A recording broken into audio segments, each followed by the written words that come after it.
से बिहार में वक्फ कानून पर सियासत तेज हो चुकी है। सरकार बनी तो कानून को खत्म कर देंगे, तेजस्वी यादव की तरफ से बयान सामने आया। कानून को कूड़ेदान में फेंक देंगे, तेजस्वी यादव ने कहा है। बीजेपी दफ्तर में आज पसमानदा मुसलमानों की बड़ी बैठक बुलाई गई है। तो लगातार बिहार में इस वक्त राजनीतिक तौर पर उथल पुथल साफ तौर पर देखी जा रही है।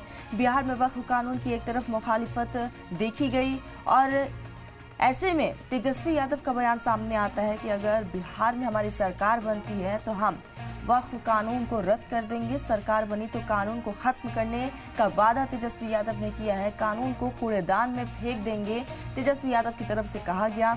दूसरी तरफ बीजेपी दफ्तर में आज पसमानदा मुसलमानों की बड़ी बैठक होने जा रही है। तो अलग अलग वर्गों को साधने की कोशिश पार्टियों की तरफ से देखी जा रही है। आने वाले कुछ महीनों बाद बिहार विधानसभा चुनाव है।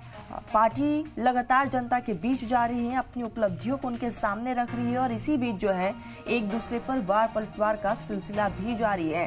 एक तरफ हमने कल की तस्वीर देखी जहां गांधी मैदान में वक्फ कानून को लेकर भारी संख्या में लोग मौजूद रहे और उस कानून की खूब मुखालिफत की गई।